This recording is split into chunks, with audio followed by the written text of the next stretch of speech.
Allez-y Adèle, racontez-nous. Eh ben, je suis... Vous avez 22 ans je vais les avoir dans 2 mois.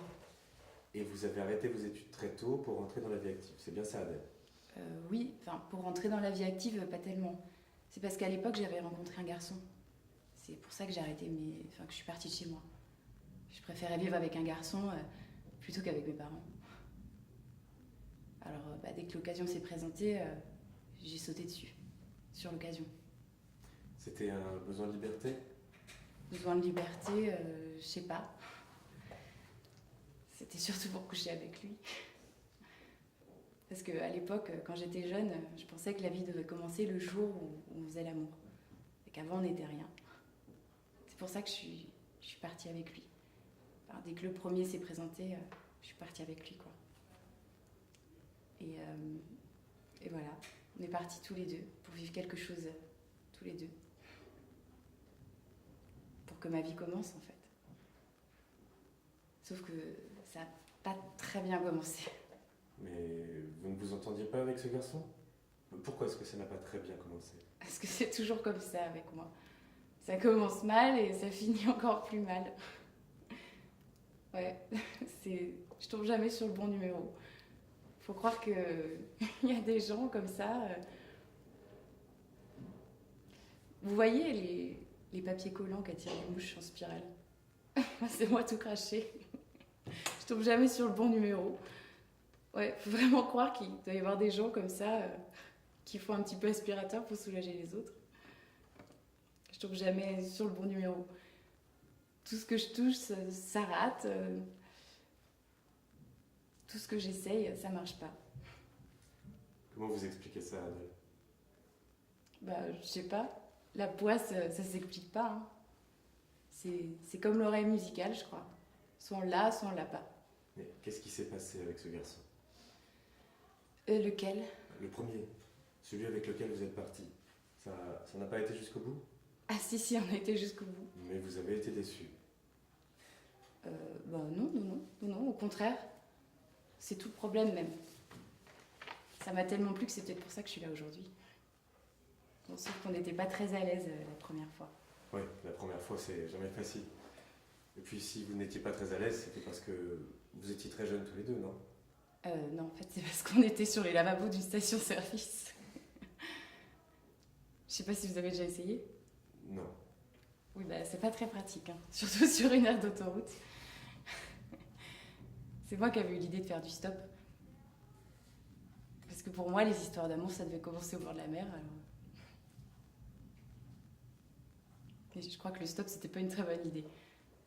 Remarquez, quand on fait le compte des bonnes idées, je crois que j'en ai jamais eu. Heureusement que quelqu'un m'a ramassé, sinon j'aurais fini écrasée sous un camion ou sous autre chose. Mais qui vous a ramassé? Mais je peux pas dire son nom. C'était un homme marié. Un psychologue. Il a tout de suite senti que j'avais un sacré coup de cafard. Hein. Il s'est mis en 4 pour me remonter le moral. Il s'est tellement mis en 4 qu'il a cru que j'étais enceinte. Mais coup de bol, en fait, c'était juste l'appendicite. Enfin, coup de bol, je sais pas, parce que avec l'anesthésiste, on peut pas dire que j'ai vraiment eu beaucoup de bol. Vous avez eu des problèmes avec l'anesthésiste? Ah non, pas du tout. Il était très gentil. Il avait l'air tellement amoureux. J'aurais pu aller au bout du monde avec lui. Sauf qu'on a été jusqu'à Limoges, c'est tout. Il me disait que je lui faisais l'effet d'un verre de Cointreau. Mais le Cointreau, il a dû s'en lasser assez vite. Hein, parce que c'est pour ça qu'il est parti téléphoner. À qui? Ah mais je sais pas, j'ai jamais su. Il est jamais revenu. Ouais, c'est pour ça que j'ai attendu jusqu'à la fermeture. On était au restaurant et je savais pas qu'il y avait une porte de sortie, moi, par derrière. Alors j'ai attendu jusqu'à la fermeture. Le patron, il habitait juste au-dessus. Il avait des jolies mains, calmes, douces. Même si ça sentait un petit peu la friture. C'est comme ça que je suis rentrée dans la vie active. J'ai travaillé pour lui comme hôtesse d'accueil. Hôtesse d'accueil. Ça consiste en quoi, hôtesse d'accueil? Au début, à accueillir, à sourire à plein de gens. Mais bon, vous savez ce que c'est, hein, avec les sourires, on se fait vite des idées. Puis à Limoges, il y a tellement d'hommes qui se sentent seuls. Vu de l'extérieur, on ne se rend pas compte. Le juge, il m'a dit que c'était un des coins de France où il y avait le plus de dépressifs. Quel juge Adèle? Bah, celui qui s'est occupé de moi après la fermeture du restaurant, à cause des hôtesses d'accueil. Lui aussi, il était dépressif. Et lui aussi, il s'est occupé de moi très longtemps. Pas moins d'un quart d'heure. Dans une chambre d'hôtel, un peu triste. Sans oreiller, sans télé, sans rideau. Remarque, il n'avait pas un mauvais fond. Quand il a vu que j'avais les yeux rouges pleins de larmes, il m'a donné son mouchoir. Peut-être qu'en fait, j'ai jamais mérité mieux. Vous voyez, il y a des gens qui sont faits pour vivre en rigolant toute leur vie. Moi, il n'y a pas un seul jour où je ne me suis pas fait avoir. J'ai jamais rien réussi. J'ai jamais servi à quelque chose, ni compté pour quelqu'un. J'ai jamais réussi à être heureuse, ni vraiment malheureuse. Parce qu'on doit être malheureux quand on perd quelque chose. Moi, j'ai jamais rien eu à moi, à part mon manque de bol. Comment vous voyez votre avenir, Adèle? Je sais pas. Quand j'étais petite, j'avais qu'une seule idée en tête, c'était de grandir. Et que ça aille le plus vite possible. Puis maintenant, je sais plus trop.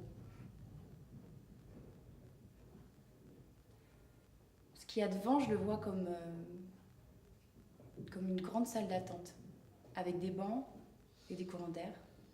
Il y a des vitres et derrière des gens qui passent à toute allure. Ils sont pressés. Et ils passent sans me voir. Ils ont tous des trains ou des taxis à prendre. Ils ont quelqu'un à retrouver, quelque part où aller. Et moi, je reste là, assise, et j'attends. Vous attendez quoi, Adèle? Qu'il m'arrive quelque chose.